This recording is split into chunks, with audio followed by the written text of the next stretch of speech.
mbanje kubasuhuza. Uyu munsi ndashaka tuganire ku ngingo ikomeye cyane kandi irebana n'imibereho yacu ya buri munsi. Ni kuri BV Media TV muri studio Ngendi Niyonshuti Valentin mfatanyije na Arani Beritra. Tugiye kureba hamwe ingaruka za telefone ngendanwa ishobora kugira ku buzima bwa muntu. Telefone ni igikoresho cy'ingenzi, ariko kandi dukeneye kumenya uburyo ishobora kudufashamo ndetse n'uburyo ishobora kutugiraho ingaruka mbi. Tugiye kurebera hamwe uburyo telefone igira ingaruka ku buzima bw'umubiri. Guhora ureba muri telefone bishobora kugutera uburibwe bw'ijosi n'umugongo. Imirasire ya blue light iva muri telefone, abenshi ntago bazi blue light ngo ni iki. Ni urumuri umuntu iyo akoresha telefone ruva muri telefone, kwa kundi uri kureba muri telefone rura rumuri ububona. Hari blue light, urumuri rw'ubururu bari guturuka muri telefone rushobora kugutera kutagira ibitotsi, kubura ibitotsi ukumva uri kuribwa mu mubiri.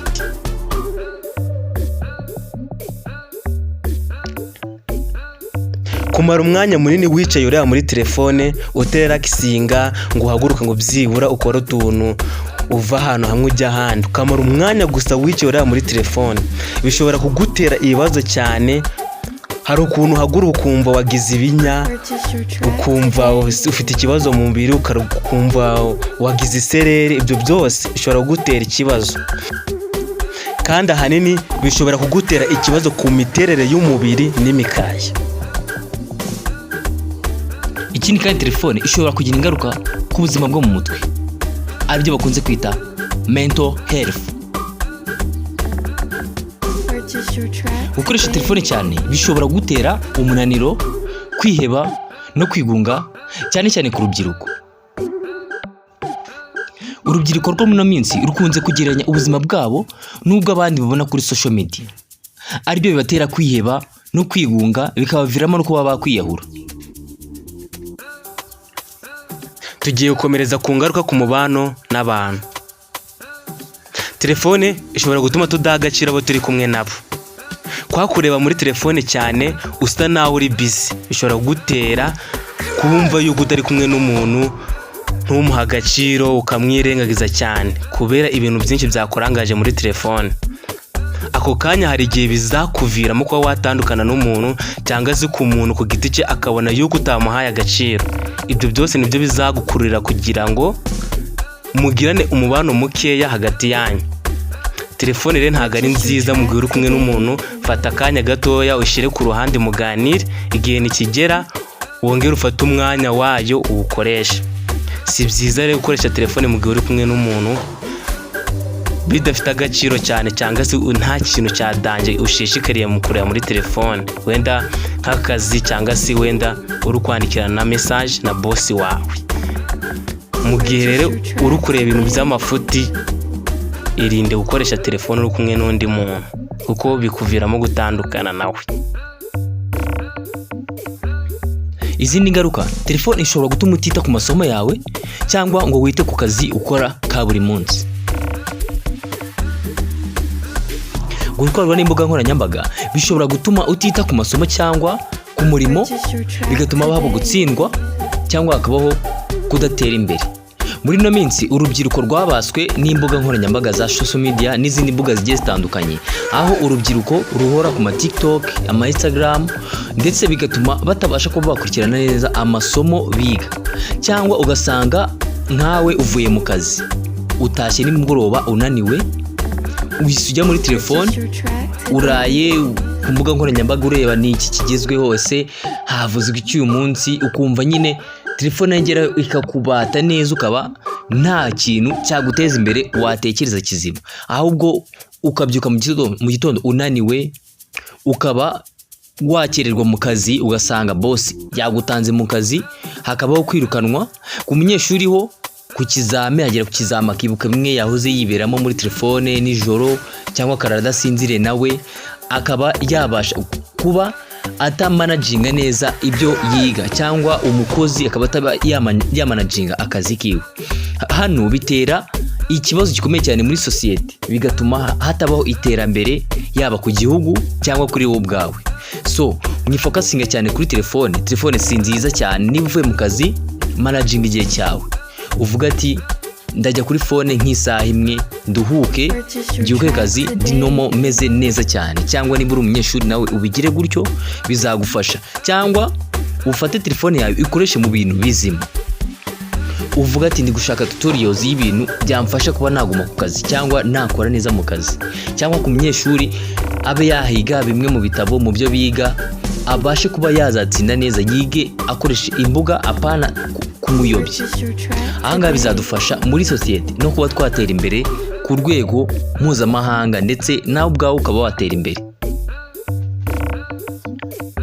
Nubwo telefone ari mbi mu gice kimwe, ariko nanone igire ingaruka nziza cyane. Ku rundi ruhande, telefone niyo twifashisha turi gushaka akenshi akazi, kandi n'ikindi idufasha mu bintu byinshi bigiye bitandukanye. Abantu benshi tuyigiraho, abandi bafite akazi tuyakiraho raporo, abandi tuyikoreraho ubushakashatsi. Akenshi muri isi hari ibintu byinshi tuba tutazi nk'ahantu tugenda, ahantu twigira, bikaba ngombwa ko twifashisha telefone. Telefone niyo idufasha mu bushakashatsi bwacu bwa buri munsi, cyane cyane nk'abanyeshuri cyangwa se aba businessman. Telefone rero ni ingirakamaro cyane kuyo wayikoresha ukora research kandi ukora n'ibindi bintu byinshi bigiye bitandukanye. Akenshi aba businessman bakoresha telefone bari gushakisha amasoko, bari gushakisha ibikoresho bigezweho, bari gushakisha ibintu byinshi byatuma business itera imbere. Akenshi bakoresha telefone. Telefone rero ni ingirakamaro. Tuvuge nko ku munyeshuri, akenshi ibintu abanyeshuri biga usanga biri mu matelefone, biri ku mbuga nkoranyambaga, biri nko kuri Google nk'ama novels, imyigire yabo yo mu masomo, ibyo byose bisanga kuri telefone. Akenshi bayikoresha rero bari kuvumbura ibindi bintu bishyashya. Ni ingenzi rero gukoresha telefone kandi ukayikoresha mu buryo bukwiye. Telefone rero ni ingirakamaro kandi idufasha mu bintu byinshi.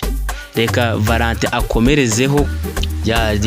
Kankomerezeho Bertrand nk'uko bivuze. So tutirengagije yuko n'aba content creator bakoresha amatelefone bamwe na bamwe Bertrand, ugasanga bari gukoresha nk'utu video ba-uploadinga kuri TikTok, kandi TikTok zirahemba, ndetse n'abandi bagiye bakorera ibintu byinshi bigiye bitandukanye, ba-uploadinga ku ma YouTube channel cyangwa ba-creatinga ama YouTube channel.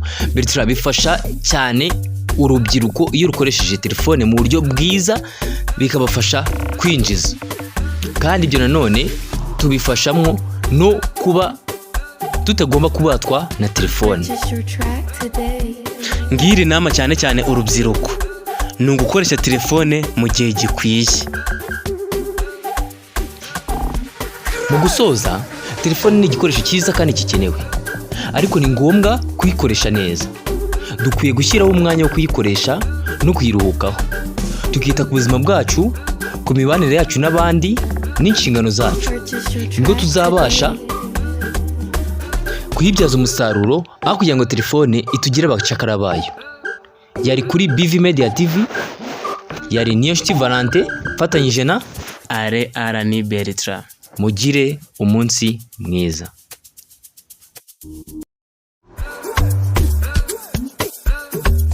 HIK Vision.